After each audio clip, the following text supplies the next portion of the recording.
This is the 19th year that this man has addressed the City Club. The title of this occasion is The State of Our Nation.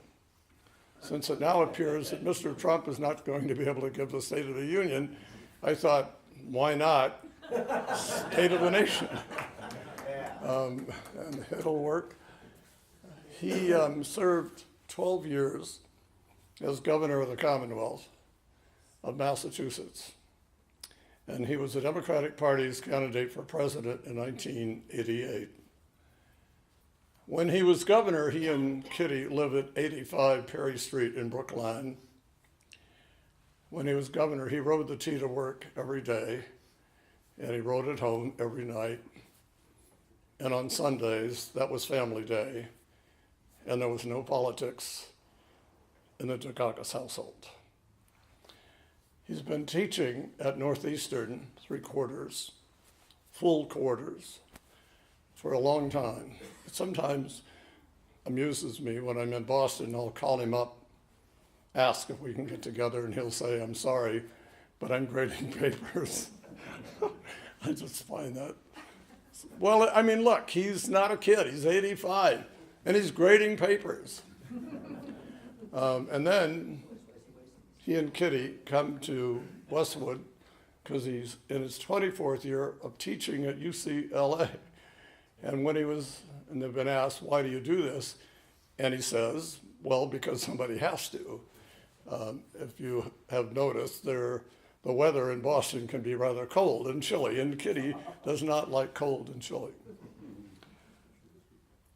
Kitty has also been a guest of ours, an extraordinarily courageous woman who, by writing a book about electroshock therapy and how it has saved her life, and by speeches that she's given around the world, has helped save thousands of other people's lives. So you have in this extraordinary couple two of our greatest public servants. And in the history of the Commonwealth, no First Lady ever graced that office than Kitty Dukakis. Would you stand so we can greet you?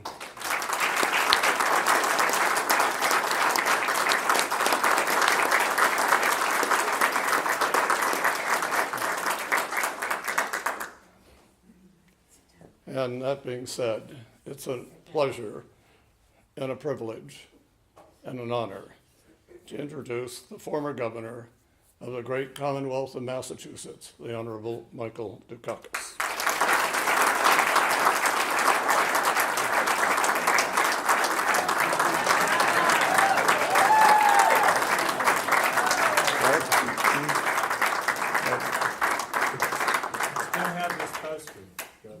Like fine wine, he just gets better and better with it.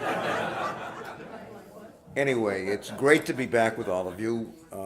We decided to come down by train. Many of you know that I'm a rail fanatic.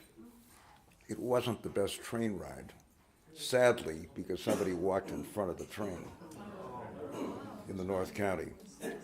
So we got here about an hour and a half, 2 hours late, which is always a problem.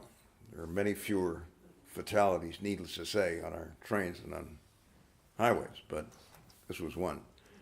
But one of the great things about a train, unlike a plane, is that you can talk to people. And people want to talk to you, and you can walk around and so forth. And we had a terrific trip, just meeting folks, including some pretty unusual people. And we now have a dog. I was never a great dog person. Barry Schumann is here, and he and I grew up in the same neighborhood. And from the age of 9, I was delivering newspapers by bicycle in our South Brookline neighborhood. And you don't develop a great affection for the species when you're delivering newspapers. And you'll understand this because we lived in the southern part of the town, and that was my paper route. And there was a doctor who lived on Arlington Road at number 71 who had a Doberman Pinscher. Sometimes it was muzzled, and sometimes it wasn't. And in those days, we had afternoon newspapers. We had something called the Boston Traveler, which was the afternoon edition of the Boston Herald. And I delivered newspapers in the afternoon, and that damn Doberman Pinscher, muzzled or unmuzzled, would come bounding down this sloping front yard at 71 Arlington Road. And I used to live in total fear of this thing, suck in my breath, pedal up there, flip the thing, Barry, and get out of there as fast as I possibly could. Knocked me down, did this, that, and the other thing. And for reasons I don't understand, I never had the good sense to pick up the phone and call Dr. Robbins and say, Doctor, this is Mike Dukakis. I live on Rangeley Road. I deliver you a newspaper, but I can't deliver it unless that dog is on a leash sometime between 3 and 5 in the afternoon. And I've often thought of that, and I think of it often because our favorite restaurant happens to be in this little shopping center in South Brookline, which is owned by Greeks and serves excellent food generally, and Greek food in particular. And every time we go to the Putterham Grill, I think of that dog going after me. Anyway, Kitty has always been a dog person. And finally, very reluctantly, when our girls were 8, 9, 10, we decided to get a Yorkshire Terrier. They're almost as psychotic as the President of the United States. And we had the thing for 3 years, and it never stopped biting our girls. I mean, it just wouldn't. And we finally, what do we do with it? We gave her away. I think we placed her for adoption someplace. We said to the girls we had done this foster care or whatever. I don't know what it was. But they never believed us. But anyway, we finally had to get rid of it. And a couple of years ago, Kitty said to me, I'd really like a dog. I said, just make sure it's not a Yorkshire Terrier. And we have this cockapoo, which Kitty named Kami, Catherine Michael. And I got to tell you, I'm getting to like the dog. And she comes out with us. She's a great traveler.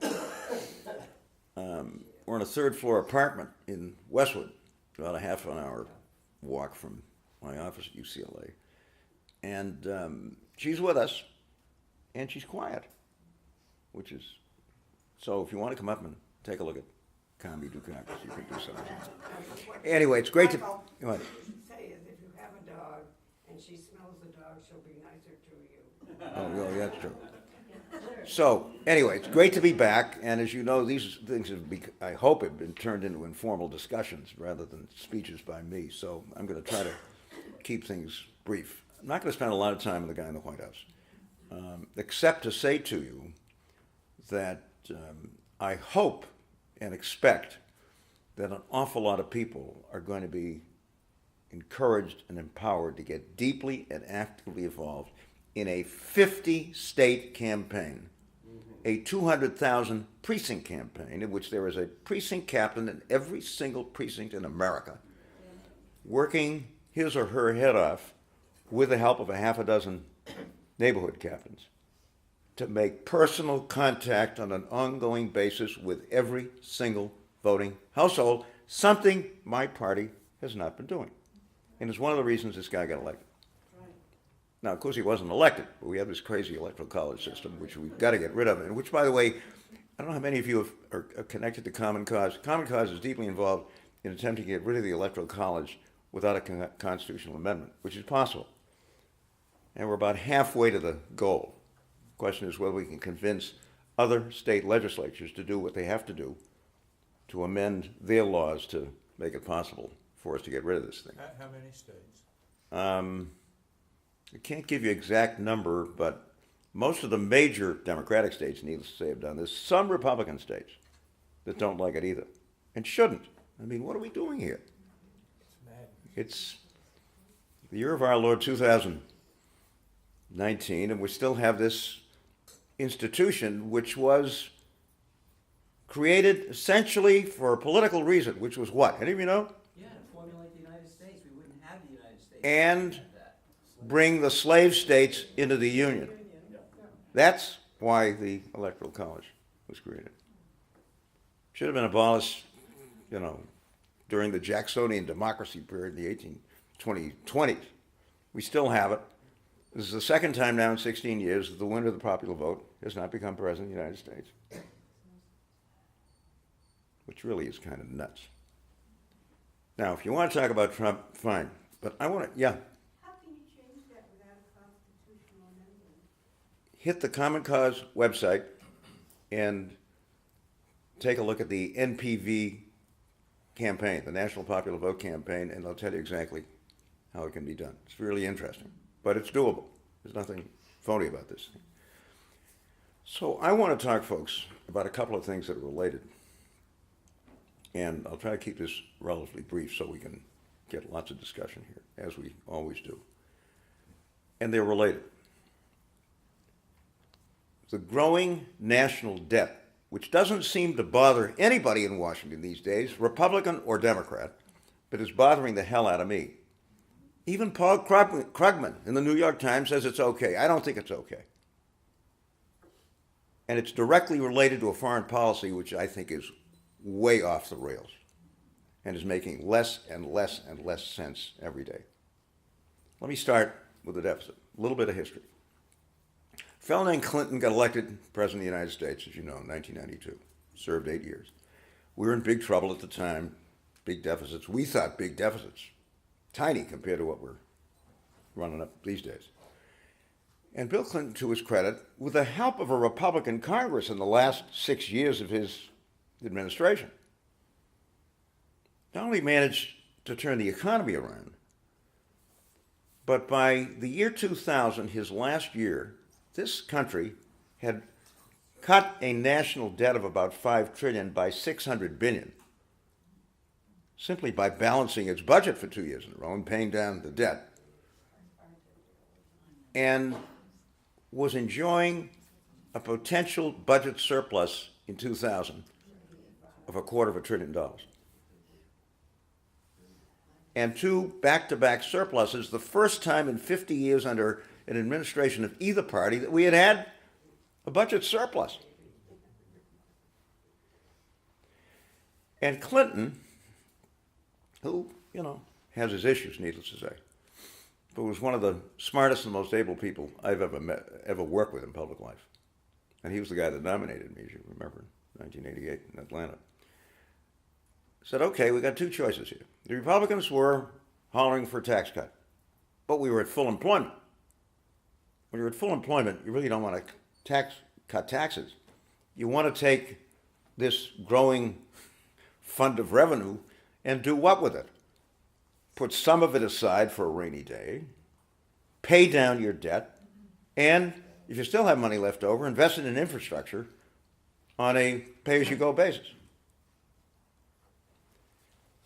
And so Bill Clinton said, okay, how are we going to do this? Because Republicans were hollering for a tax cut. He came up with a plan to reduce and eliminate the national debt in 10 to 12 years. I mean, eliminate it. Think about it. This is in 2000.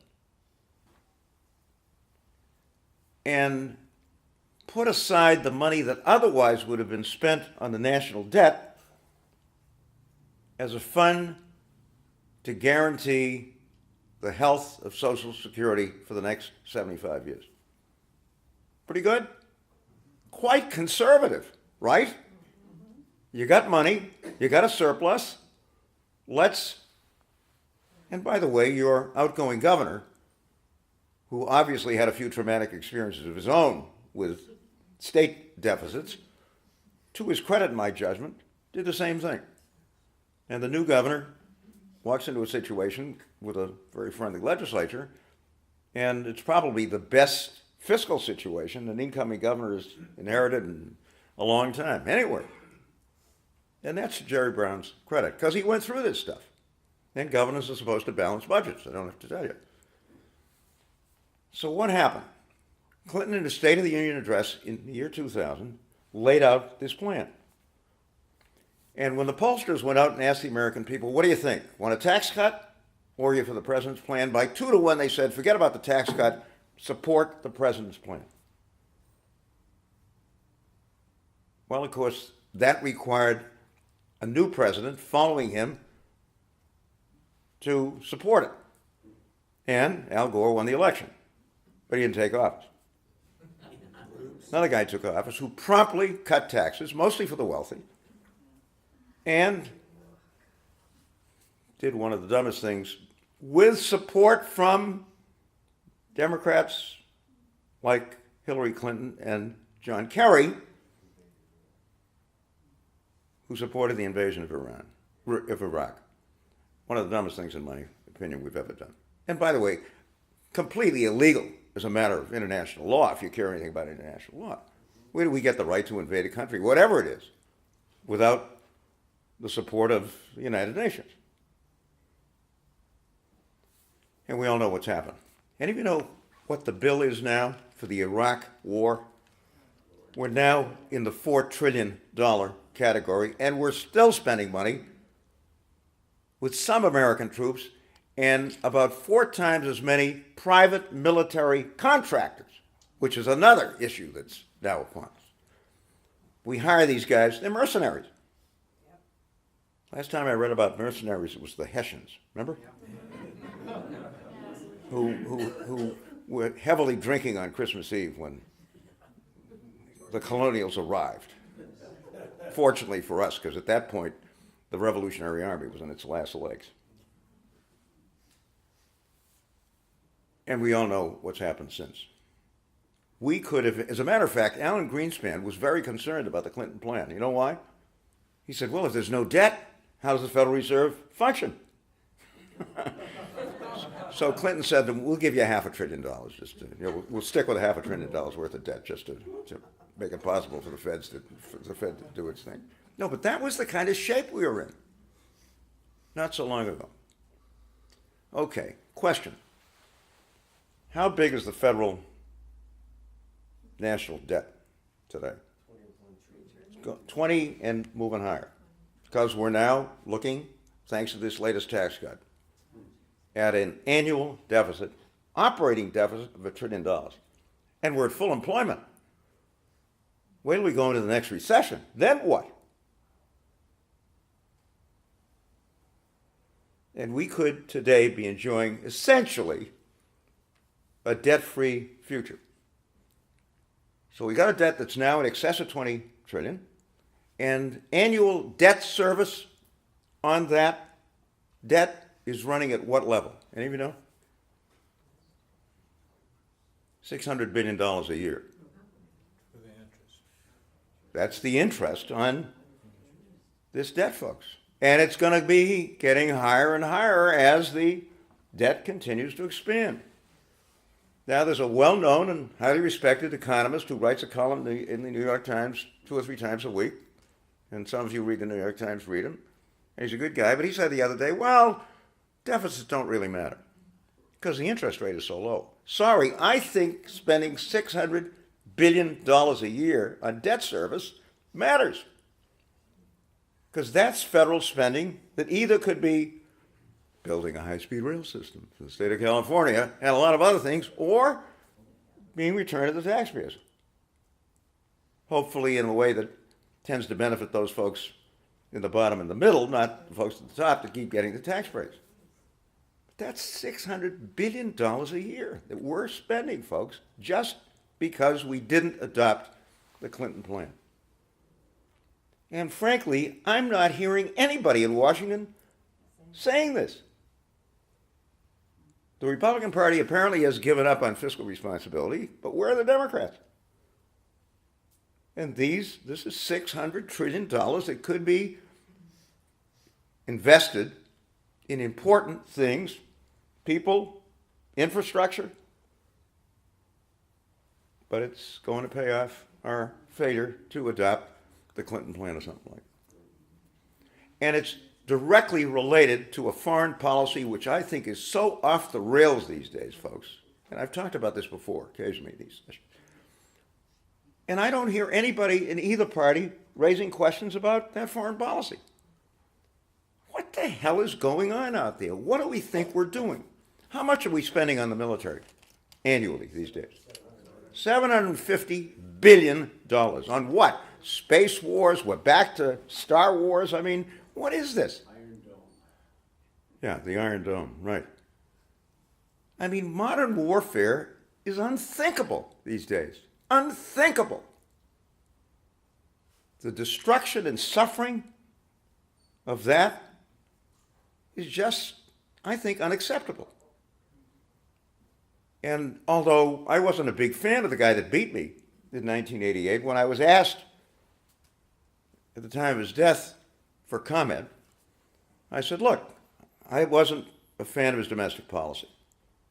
That was one of the reasons he lost. But he and Gorbachev did something extraordinary in coming together and ending the Cold War. And they did. And he did it over the opposition of some of the hawks in his administration. Even Ronald Reagan, in his administration, was responsible for starting that process when he defied the hawks in his administration and agreed with Gorbachev on the Intermediate Ballistic Missile Treaty, which began the process of dramatically reducing the number of nuclear weapons that we and the Russians had. And I think that was extraordinary. And more power to Bush, who seemed to me not to be a great, great domestic president, but a damn good foreign policy president. So where are we now? A new Cold War. Here we go again. China's the enemy. The Russians are the enemy. And the one institution which we have, it's not perfect, but if we didn't have it, we'd have to create it. The United Nations is kind of on the sideline here while we're engaged in all kinds of adventures all over the world. So are the Russians. And it's, here we go again. You know, international anarchy.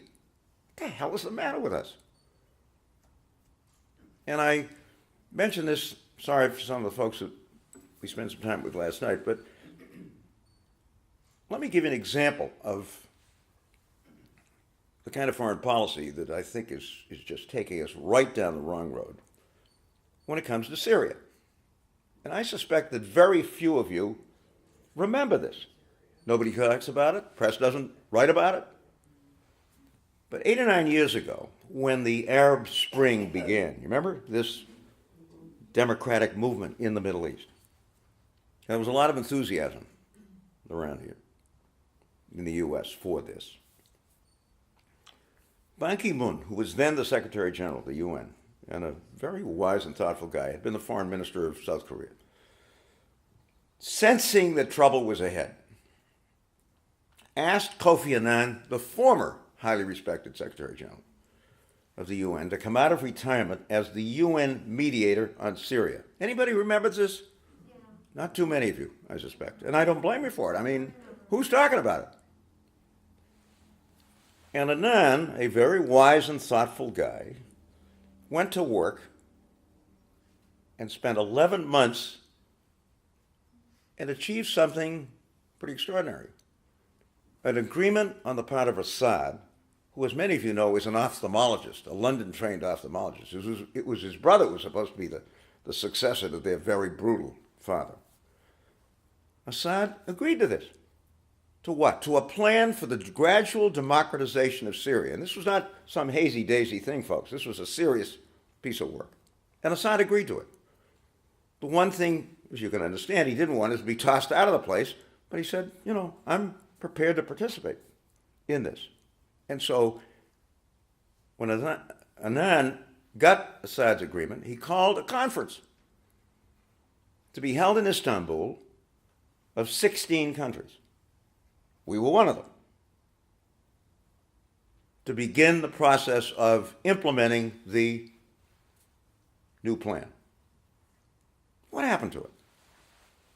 Sounded good, don't you think? What happened to it? Now, you're an informed, knowledgeable group of people. You don't know either. Nobody's talking about it. Nobody recalls it. Well, one of the invited countries, we were one, obviously, was Iran, without whom you cannot have an international agreement on Syria. Can we agree? And in this case, a Democratic president who I admired and a Secretary of State who I admired said, well, if Iran is going to be there, we're not going. What?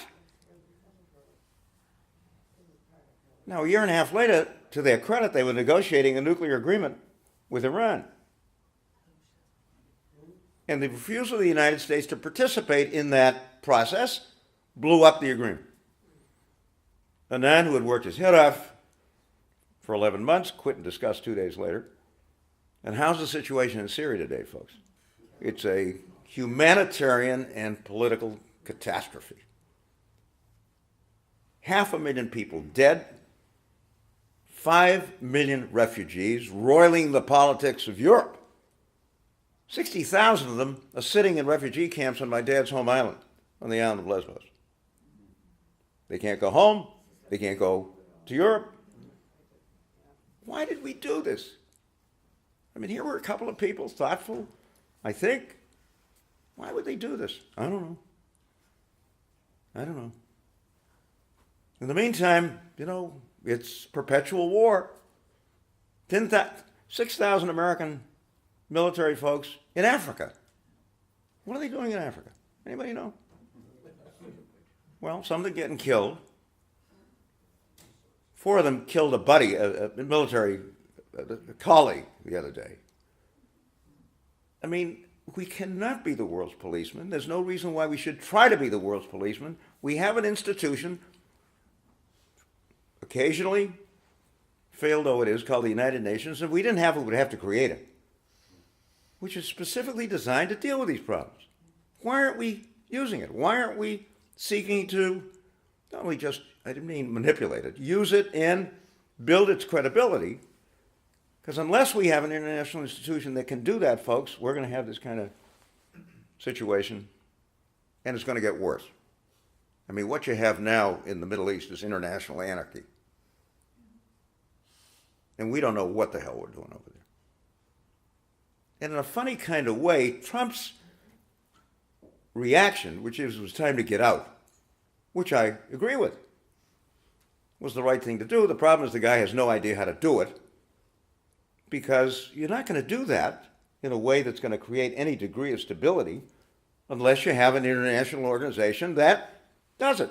Without the UN, there would have been no Iran nuclear agreement.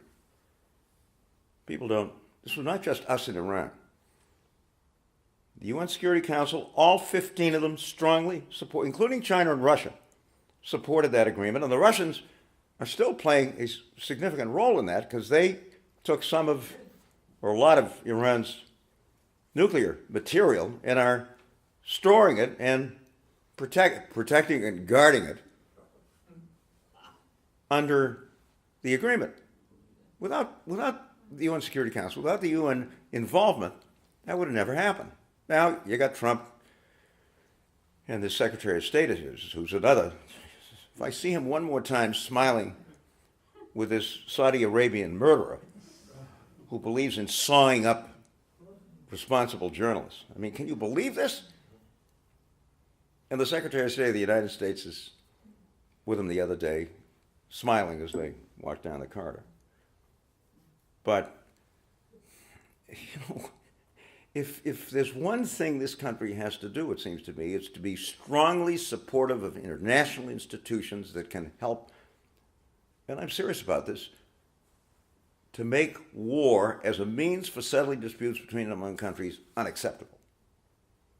And to create the machinery that can make it possible for us and others to deal with this. Now, I don't know, I don't understand Putin. I don't know what he's doing. I don't think he knows what he's doing. But I think the way you try to deal with a guy is by internationalizing a response to it.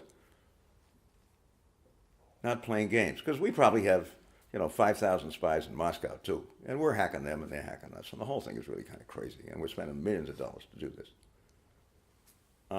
When did China become the enemy? I'm still trying to figure this out. China is going to be a major factor in world history for a long time. It's a large country. It's got a lot of smart people. Okay, they're not going to be a democracy tomorrow. 75 years from now, I think you'll see a lot more convincing signs of democratic evolution. That's, it took us 150 years to come up with a real democracy around here. But why are they the enemy? What is this? What is this kind of, we got to stop them, we got to block them, we got to do this, we got to do that. And don't get me started on this trade policy. A tariff is a tax paid for by the United States, by the people of America. It's a tax, and we're paying it. It's starting to really screw up our economy. And yeah, they are engaged in some practices that ought to be changed. And it seems to me one of the things we ought to do is try to bring the full weight of international opinion on a trade policy that makes sense and is more sensible from our standpoint and their standpoint. And I think it's possible to do that.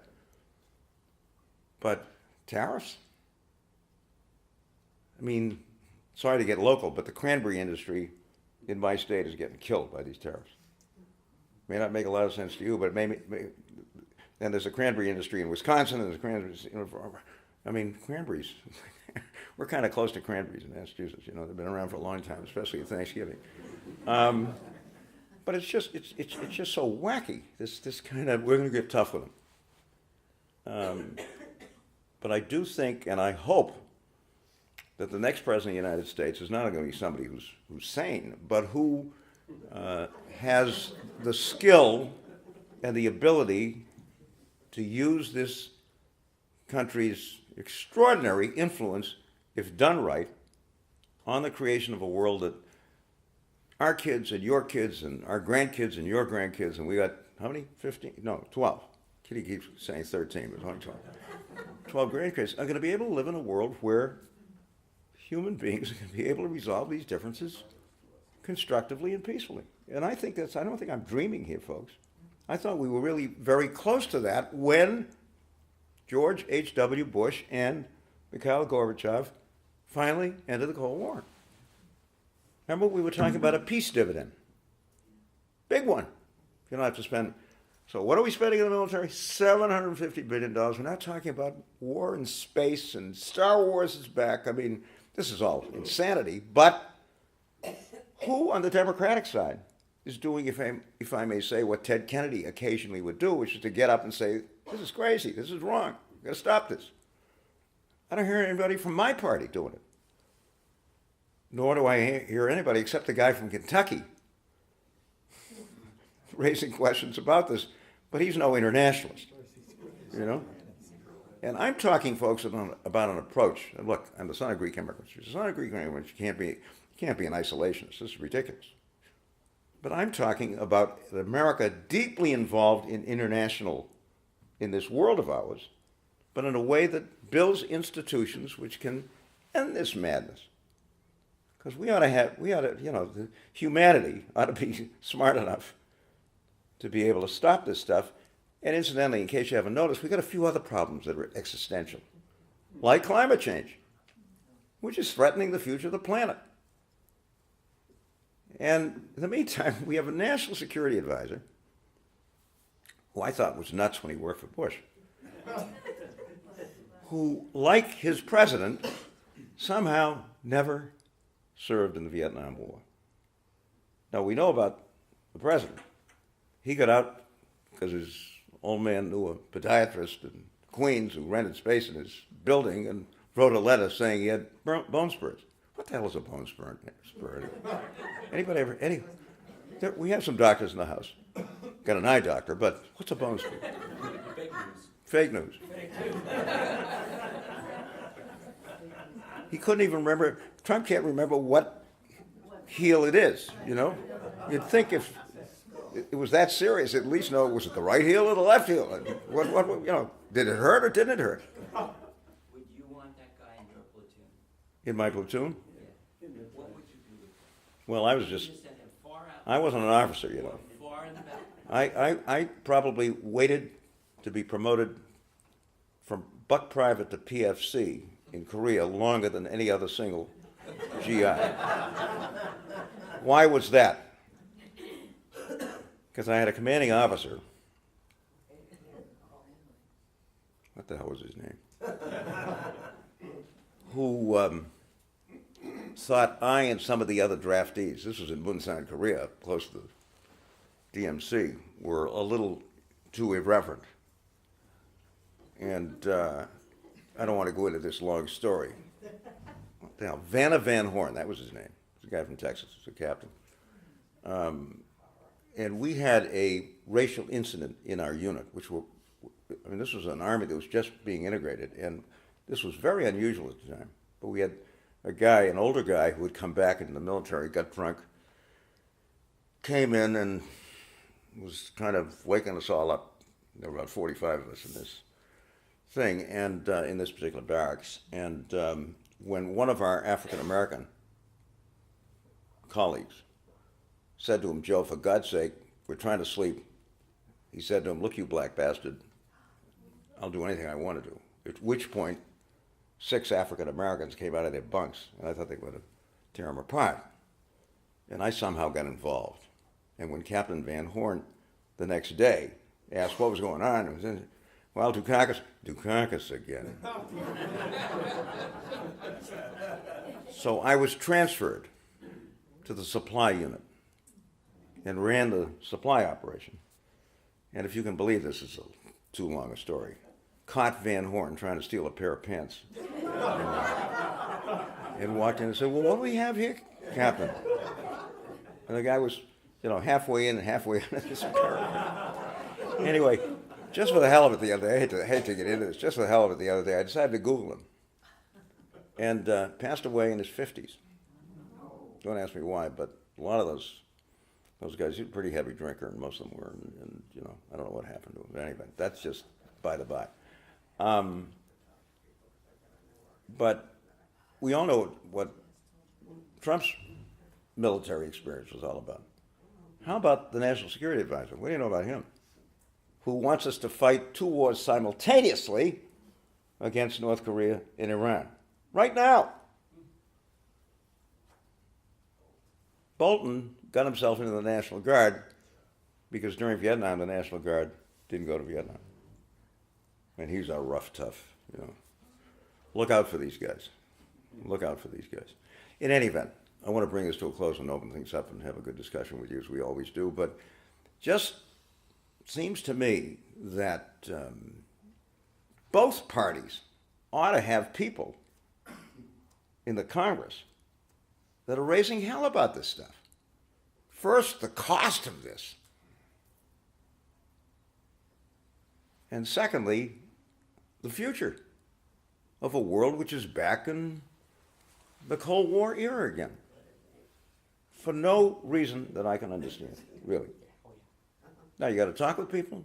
You got to listen. One of the lessons I learned in politics, took a while, was, you know, being a good listener was kind of important. And if you want to build consensus about anything, you better listen. And I got to be a much better governor because I started listening instead of just talking. I was a pretty good talker when I got elected legislature from the town of Brookline. Very right. Not a very good listener, folks. And what you discover is that one of the things you can do in a position of political responsibility is ask people to come together. Even people that can't stand each other. See if you can get an agreement on what the problem is. If you can get that agreement, you're halfway to a solution. And one of the things I try to teach my students these days, many of whom I hope are going to go into public service, many of them already have, is how you build consensus, how you bring people together. See if you can get them, okay, do we have a problem? Yeah. We got millions of people who don't have health insurance in the United States. And 85% of them are working or members of working families. That for reasons I don't understand, even President Obama and the Democrats in Congress didn't emphasize. These are working Americans that don't have health care. They're not loafing, they're not sitting around. If you're on public assistance, you get Medicaid. And if you went out and took a poll tomorrow and said to the American people, should working Americans and their families have decent, affordable health care, what do you think the numbers would look like? What do you think? 93. The other 7 haven't thought about it. I'm serious. And I think it ought to be possible to bring the Americans together across the political spectrum to get agreement on this and then work on it. Well, we're almost there in some ways, but it's taken a hell of a long time to do it. And it shouldn't be that difficult. But I will say this, and then I'm going to shut up. One of the most encouraging things about what's happened since Trump took over is that young people in this country are hopped up about public service in a way that I don't remember. And my students, folks, are just pouring in the door. How do I get involved? What do I do? This, that, the other. It's terrific. One of those kids was Jimmy Gomez, several years ago, who's now a member of Congress. And a terrific, his parents came here illegally in the 70s. He was born here. His siblings were born in Mexico. This guy is now one of your newest members of Congress. And was my student at UCLA, came to the Kennedy School at Harvard, got a master's in public policy. We had him cross the river for a couple of years. That's America, isn't it? At its best. And they're a constant inspiration for Kitty and me, let me tell you, these kids. Michael? Kitty wants to say something. This is not unusual. Sweetie, speak. She needs to come to the microphone. Come on. Okay. Oh, boy. He's very hard to follow. Always, after 54 years of marriage, this is what's happened. 55. 55. I do that too. Anyhow, Tommy's going to be upset, but I'm going to stay here just for a few minutes. First of all, I want to just tell you a few things about my kids, about our grandkids, and what's happening to them. We've got a wonderful family of children who have not always been just ours. My son's then sister-in-law was tragically killed in a car crash, leaving 4 children. There are now 4 additions to our family and are doing magnificently from North Carolina to Newton, Massachusetts. All A's, almost all of them. And just great. Our oldest grandchild has won 3 Emmys. I keep forgetting what channel she's working for. That's thank you, George. ABC, and she's doing magnificently. She's an And investigative reporter for ABC News. I think you're going to be seeing her on your television sets. Yeah, She's but she just won a 3rd Emmy. she gets some of these people who are the worst, as far as I'm concerned, to talk to her, and she breaks stories over and over again. Allie's going to be 30 on the 1st of March, and I'm very, very proud of her. She's not had things come easily. Her father divorced her mother, and the second marriage has ended, and that's tough, as many of you know, who have been in the same place I have been. And you know that I lived here and was married to somebody and divorced and met this guy at the same high school I went to. That's really not what happened. Brief interruption. I ran the Boston Marathon at the age of 17. Oh, I as forgot. a high school senior. Yeah. And a record field of 300. Now it's 30,000. No shoes made to run, so I ran the race in low-cut sneakers. But I was a pretty good athlete, and I was a cross-country runner at Brookline High School. And I was dying of thirst. We do nothing about exercise science or any of this kind of stuff. As I came through our hometown, which is just before you finish the marathon, it's about the 23rd mile, and half the high school was out there, including this freshman who I didn't know at the time. I had heard from the freshman guys about this Kitty Dixon person, but I was much enamored of the person who eventually introduced us as one of our dearest friends. In any event, and there was a Brigham's ice cream shop you guys don't know about Brigham's, but if you come from the Boston area, Brigham's was one of our best days, on Beacon Street in Brookline. And in those days, you know, you had drugstores with soda fountains, and so you had all these Brookline High School kids running in and out of these stores getting me water. And Kitty, God bless her, ran into the Brigham's, came out with a cup of water and gave it to me. She remembers that. I don't. But that's where we first met. I just want you to know, for the record. Totally forgot. On the other hand, Michael's high school girlfriend, Sandy Cohen Bacalar, lived in the same apartment as my parents.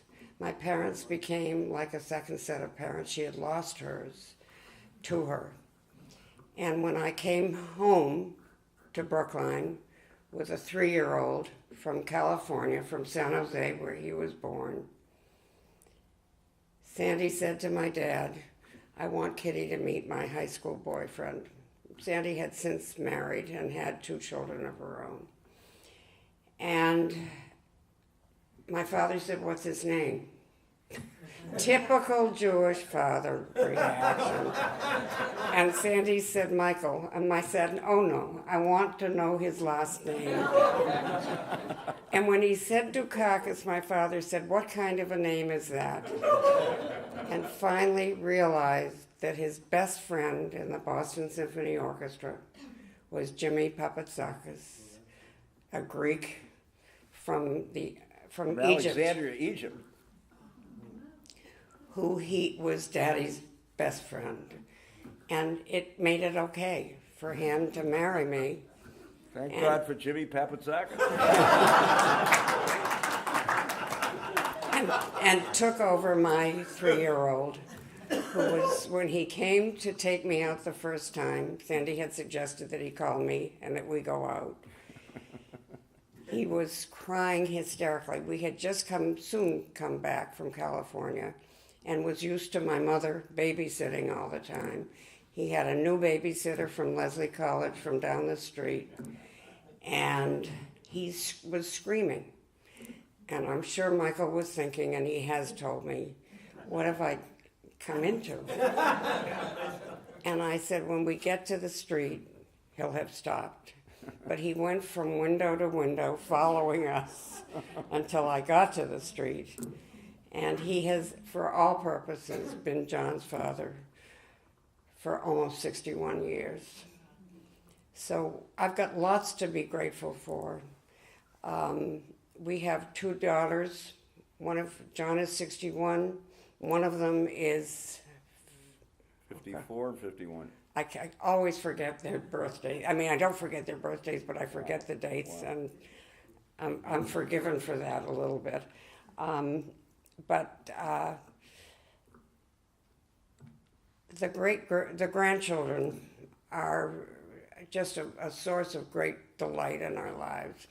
I want to move to a smaller place. We're in a big house, just like George and Laverne were in, and he won't think about it. I mean, we've got stairs going up 3 flights of stairs and all kinds of things. I've got a vegetable garden in the front yard, because that's where the sun is. And I got to have a Greek salad every night during the summer. So I grow tomatoes and cucumbers. You know, Greeks don't use lettuce. Doesn't survive in Greece. If you go to a Greek restaurant and they give you a salad with lettuce, tell them it's phony. Peppers, cucumbers, tomatoes, onions, no lettuce. But Anyway. Michael has a wife who didn't cook for the last 24 years. No, 37.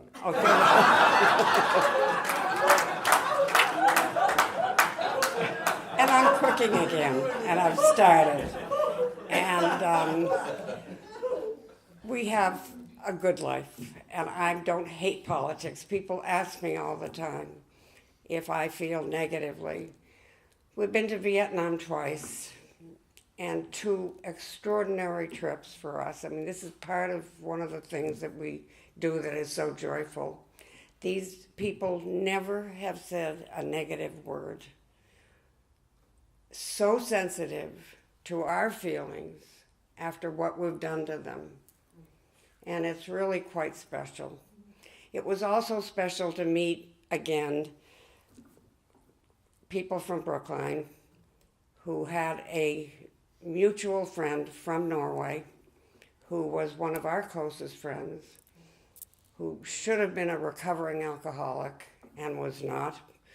But I allowed my daughters to go and visit her in Norway, and I'm now learning about what they went through with her drinking when they were in Norway. Tough, and I should have known better. And I'll just end with this other thing. Michael says I start in and I don't end, but I have started an organization called Friends of Kitty and Michael Dukakis with our 3 children and 12 grandchildren. And I want us to be around, both Democrats and Republicans, to be around to answer some of the questions that people are asking us all the time. And the frustration on the part of so many good Democrats and good Republicans is so high. And we've got to do something to help them. And I'm not exactly sure how it's going to go. I've spoken now to over 50 people in California. I want this organization to start here and in Massachusetts. And then work with Michael, with the governors, to make sure that his plan, his insight for what we have to do to get rid of this monster in the State House, in the White House. Nothing upsets me more than foreign friends of ours saying, how could you have let this happen? I mean, we are not responsible. And this guy is the worst, I think, that this country has really ever seen. And we've got to work our heads off to make sure that this is not repeated for another 4 years. Thank you for listening.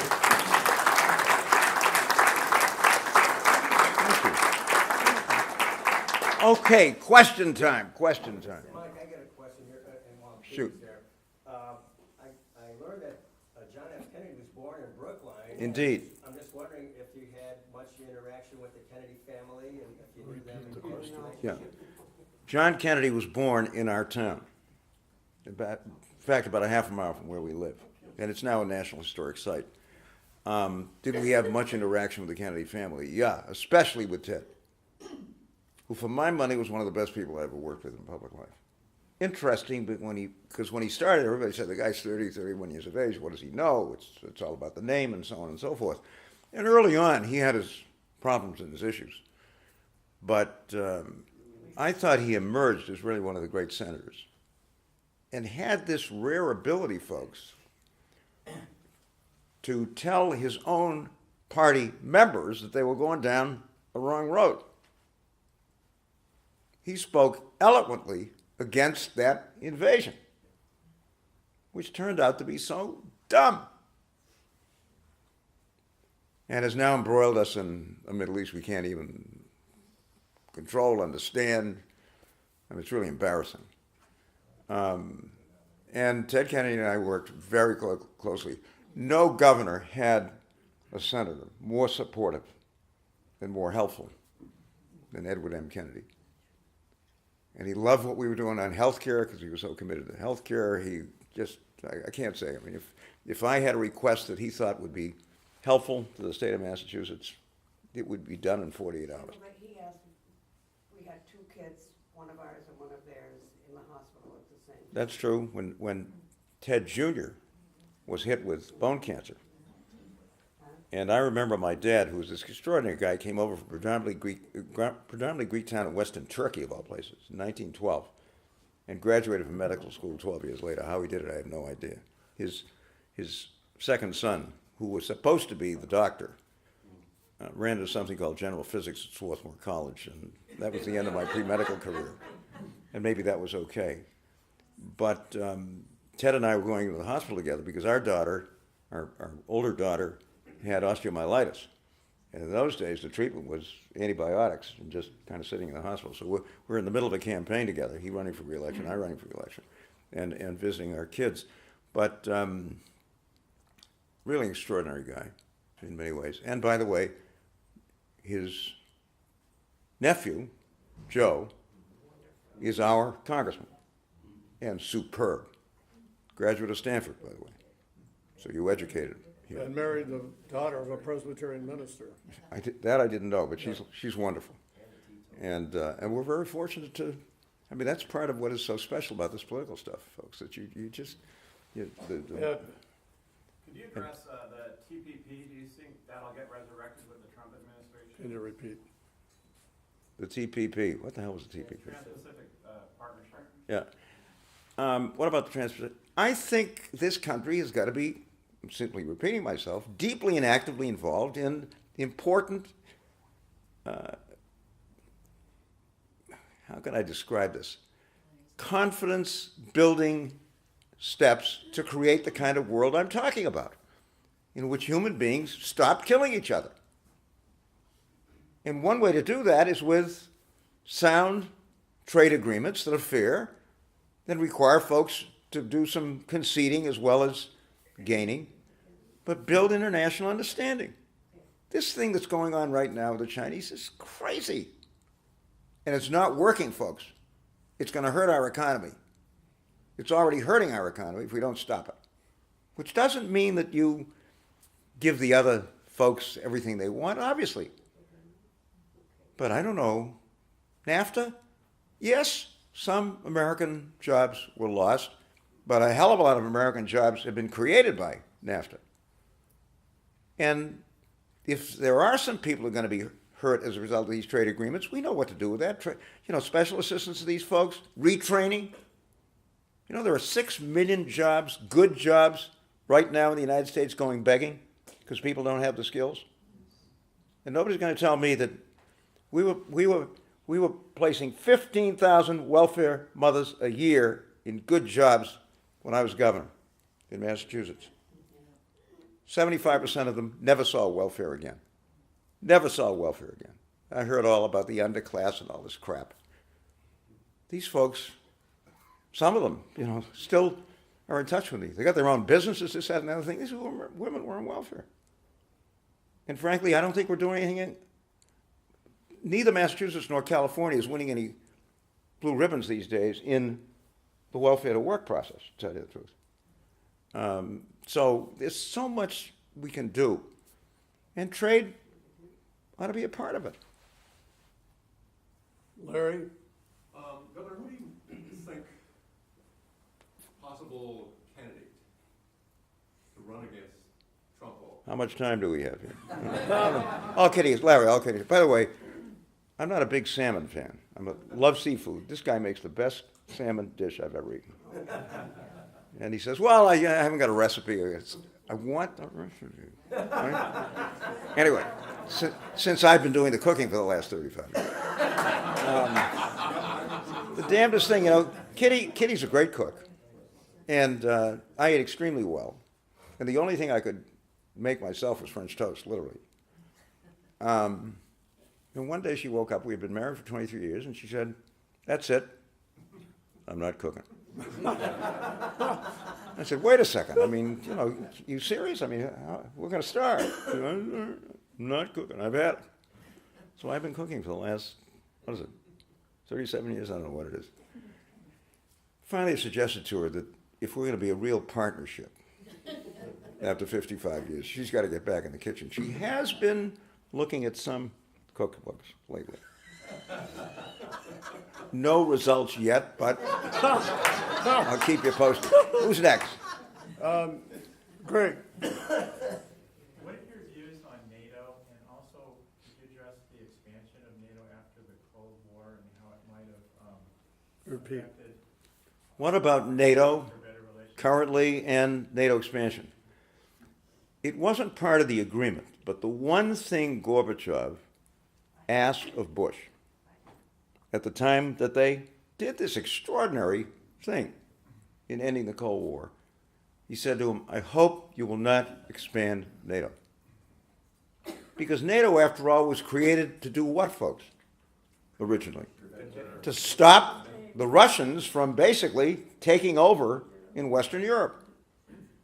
And by the way, if you don't think we didn't pour American money and influence into those elections in Western Europe. You don't know about American history. I mean, we were all over those elections.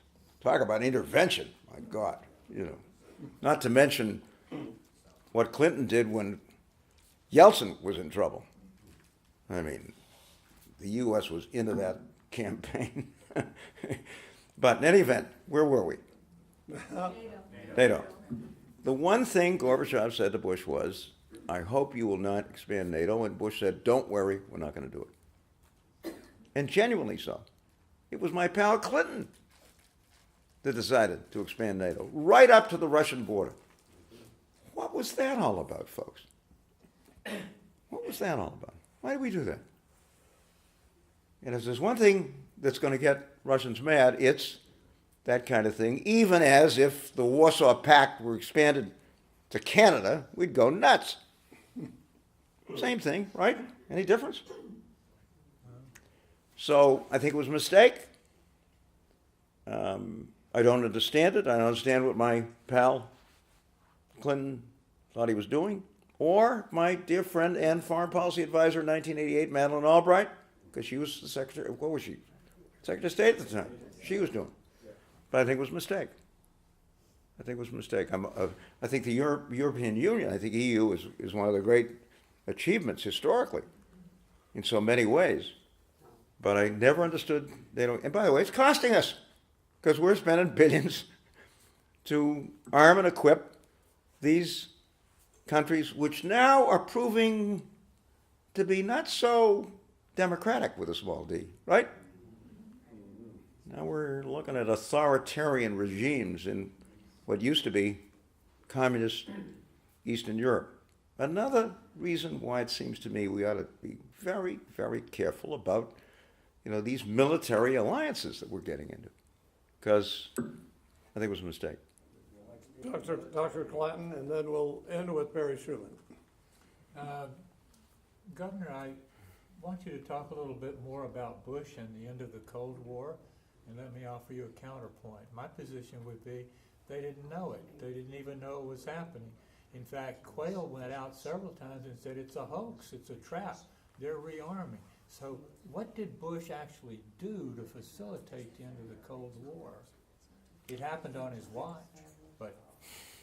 Well, just a word about poor Dan Quayle. Irresistible. And there was a lot of kidding around about Quayle, but it is true that he went to Venezuela and apologized to him for not having studied Latin so he could speak to them.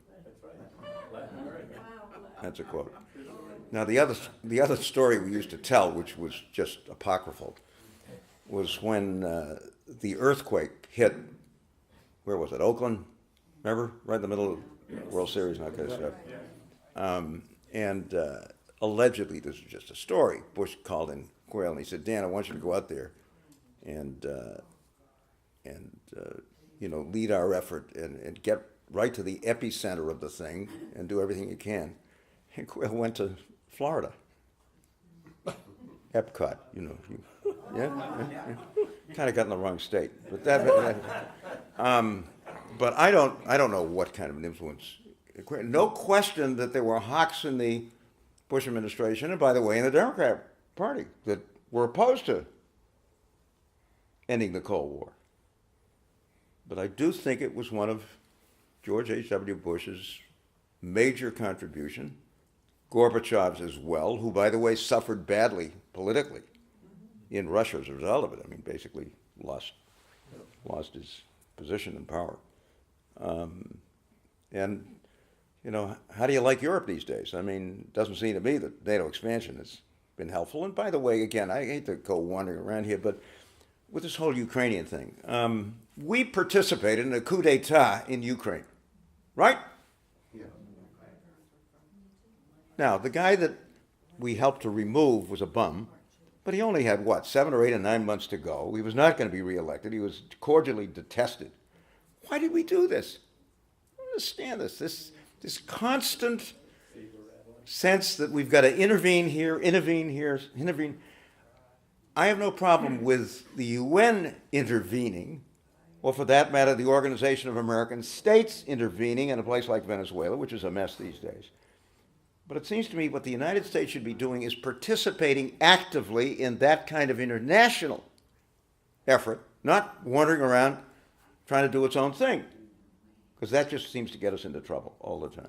I want to be. Had enough? And Barry gets the last question, but I All want to right. make a comment about the importance of alliances, which is Le Monde, the great French newspaper, had a front page article warning the Brits that if they succeed in exiting the European Union by Christmas time this year, they will have no toilet paper in England, Northern Ireland, or Scotland, or Wales.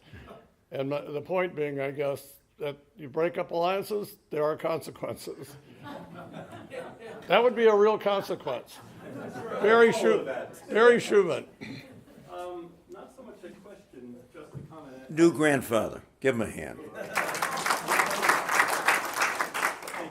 Right out here in San Diego. Yes, indeed. Yeah. I assume everybody here knows that the estimable Mr. Mitrovic runs also the Denver Forum and the Red Sox Great Writer Series.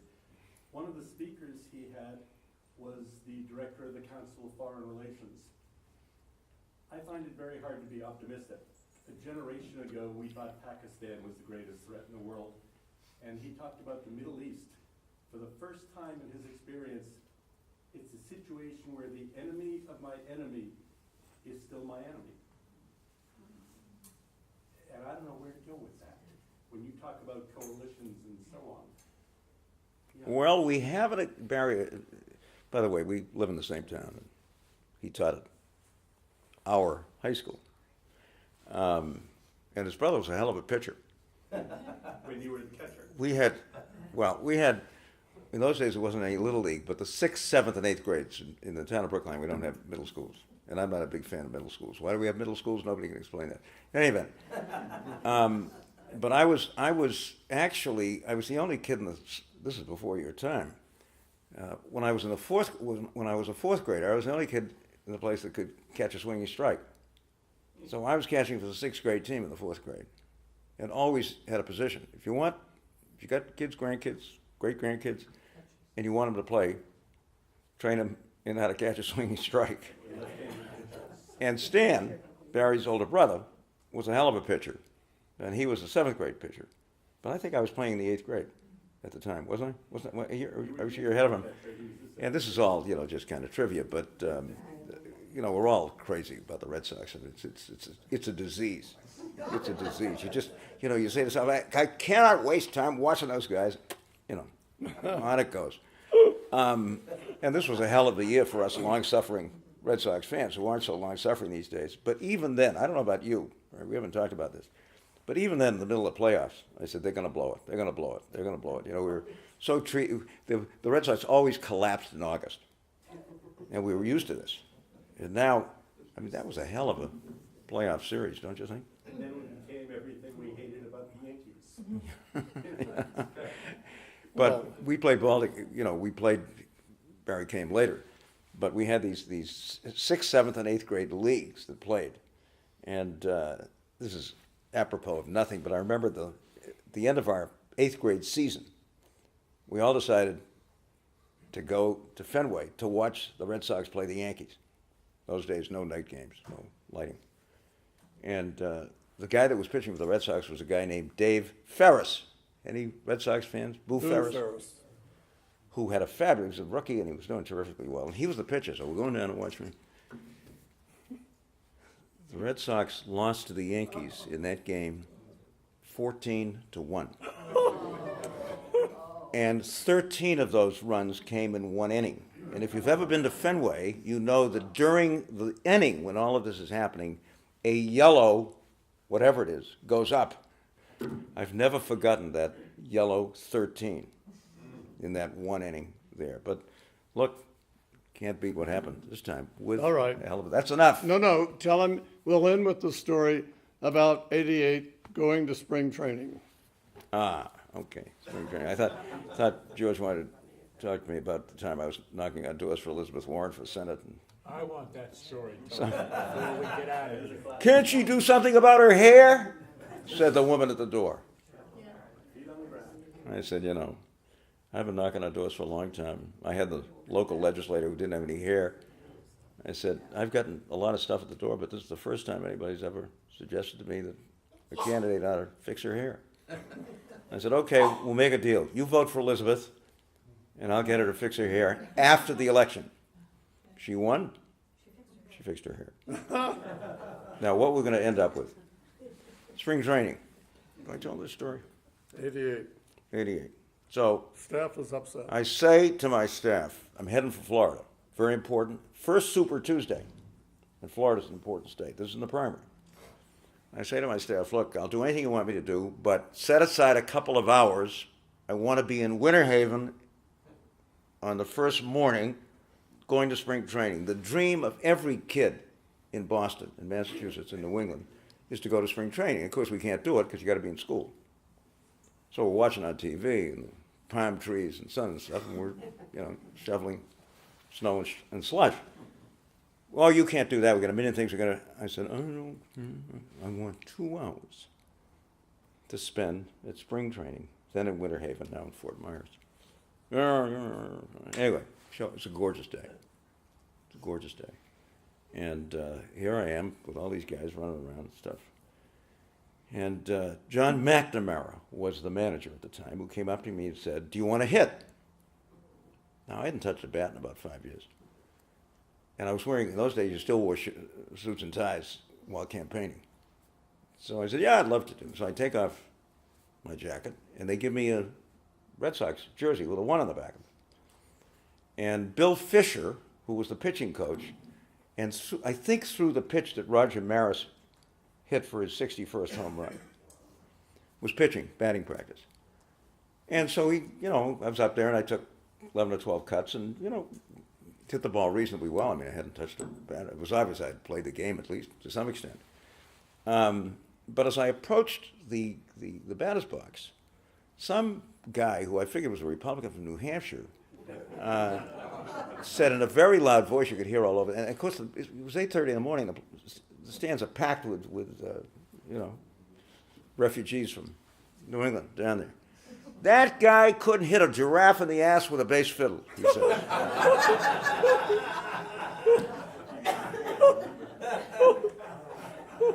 I kind of waved to him, you know, hit the thing. Meantime, of course, I had said to my staff, now, you know, there are several million people in this country that might be voting in Democratic primaries who like baseball. So who knows, maybe we'll get a little press. And when I finished my hitting thing, I went over to the side, and there's all this press and TVs and all this kind of stuff, and I'm sitting there. And we got a ton of press that night. And the following week, the latest issue of Sports Illustrated, on the inside front cover, had a full-page color photo of some guy with a bat over his shoulder and a 1 on his back. He's back to the thing.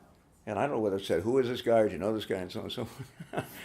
I called up my staff in Boston. I said, you guys probably don't even know what Sports Illustrated is, but I just want you to know we got about $5 million worth of publicity as a result of this. And years later, this esteemed public leader and our dear friend was nice enough to go to Sports Illustrated, get a copy of the thing, put it in a frame with the following, still #1 in San Diego.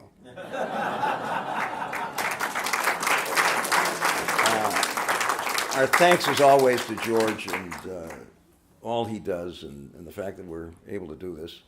We are going to go back by train, and we hope it's going to be more successful. And it's just great to be back and be in California. Thanks. We love you. Thank you.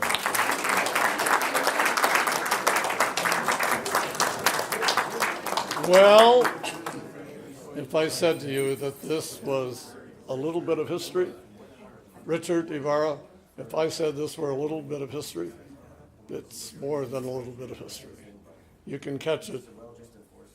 Your friends, tell them, go to YouTube, City Club Presents. it'll be up tonight. Thank you all for coming. Have a great rest of the day.